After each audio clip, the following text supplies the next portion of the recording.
নমস্কার বন্ধুরা, সবাই কেমন আছো? আশা করি সবাই ভালো আছো। ওয়েলকাম টু মাই চ্যানেল শুভমিতার কিচেন। নতুন ভাবে নতুন স্বাদে আজ একটা দেখাবো স্ন্যাক্সের নতুন item spring roll. Spring roll আশা করি কম বেশি সবাই দোকান থেকে কিনে আমরা খাই। এই স্প্রিং রোল আজ ঘরোয়া পদ্ধতি কিভাবে বানানো যায় সেইটা আজ করে দেখাবো। চলো, প্রথমে চিকেনটা ভালো করে ধুয়ে পেস্ট বানিয়ে নিয়েছি। চিকেন পেস্টটা বানিয়ে নিয়ে এর মধ্যে দিয়ে দেব অল্প পরিমাণে লেবুর রস, দিয়ে দেব কুচো করে রাখা পেঁয়াজ কুচি, গ্রেট করা গাজর, অল্প একটু ক্যাপসিকাম কুচি, টমেটো কুচি কিছুটা দিয়ে নেব।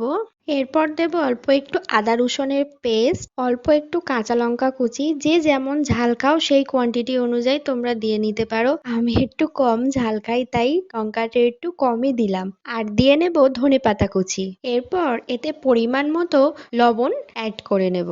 অল্প একটু হলুদ গুঁড়ো ও একটু কাশ্মীরি লঙ্কার গুঁড়ো এর মধ্যে দিয়ে নেব। আর দিয়ে নেব অল্প একটু সয়া সস ও টমেটো সস। এরপর দিয়ে নেব অল্প একটু গোলমরিচের গুঁড়ো। সবকিছু দেয়া হয়ে গেলে ভালো করে মাংসর সঙ্গে সবকিছু উপকরণ মিশিয়ে নেব। সবকিছু উপকরণ ভালো করে মিশিয়ে চাপা দিয়ে রেখে দেব আধা ঘন্টা। আধা ঘন্টা স্ট্যান্ডিং এ রেখে দিলে ভালোভাবে চিকেনের সঙ্গে মশলাগুলি মিশে যাবে। তাহলে স্টাফিংটা খেতে কিন্তু দারুণ লাগবে।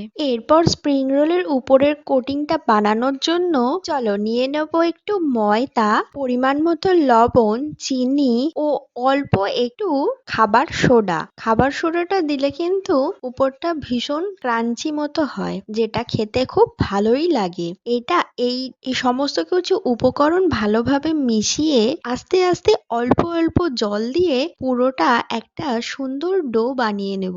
এই ডোটা খুব শক্তও হবে না, খুব নরমও হবে না, মিডিয়াম একটা ডো বানিয়ে নেব। ডোটা বানানো হয়ে গেলে থিকনেসটা ঠিক এই রকম হবে, দেখো। এরপর ডোটা রেডি করে উপর থেকে একটু তেল ছড়িয়ে রেখে দেব আধা ঘন্টার জন্য। আধা ঘন্টা সময় হাতে না থাকলেও 10-15 মিনিট রাখা যেতেই পারে, তাহলে কিন্তু এটা খেতে খুব সুন্দর হবে এবং ভাজলে খুব ভালোই লাগবে। তারপর চলো ফিরে আসি মূল রান্নাতে, আসল জিনিসটা বানানোর জন্য। স্প্রিং রোল বানানোর জন্য প্রথমে এরকম ভাবে যে ডোটা বানিয়ে রেখেছিলাম এরকম ভাবে একটা পাতলা রুটি বানিয়ে নিতে হবে। যেহেতু আমি রুটি বানাতে পারি না তাই আমার শাশুড়ি মাকে বলছিলাম প্লিজ একটু রুটিটা বানিয়ে দাও। তারপর আমার মাই কিন্তু ওই রুটিটা বানিয়ে দিল এবং এরপর আমি এর ভিতর ভরে ফেলছি খুব ভালোভাবে পুর, মানে যে স্টাফিংটা বানিয়ে রেখেছিলাম এই স্টাফিংটা ভরে ভরে এর মধ্যে ভরে ফেলবো। এবং চলো দেখে নাও কিভাবে এটা ভাঁজ করছি। ভাঁজ করার কিন্তু এটা কায়দা আছে, ভাঁজ করতে ভালোভাবে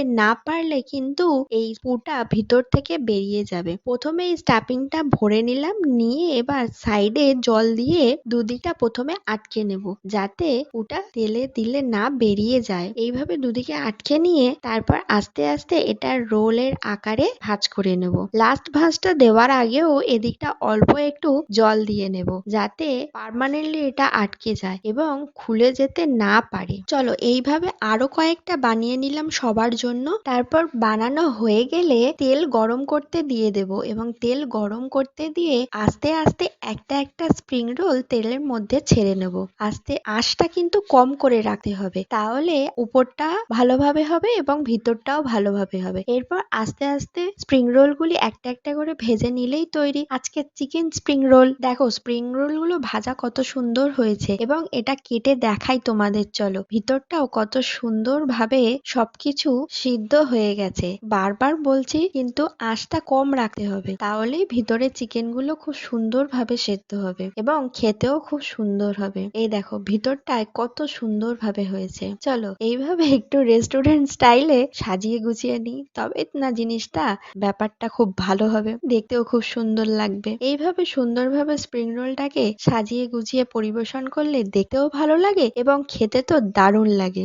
বাড়িতেই আজকে রেস্টুরেন্ট ফিলিংস হচ্ছে। কিন্তু চলো আজ কিন্তু তৈরি চিকেন স্প্রিং রোল। আমাদের তো খেতে ভালোই লাগলো আর আমার বরমশাইয়ের তো খুব খুশি আজকে স্প্রিং রোল পেয়ে। তোমরাও কিন্তু জানিও তোমাদের এই স্প্রিং রোল খেতে কার কার ভালো লাগে, আর এই রকম পদ্ধতিতে বানিয়ে আমাকে জানিও তোমাদের কার কার ভালো লাগলো এবং কেমন লাগলো। চলো আজকের মতো টাটা।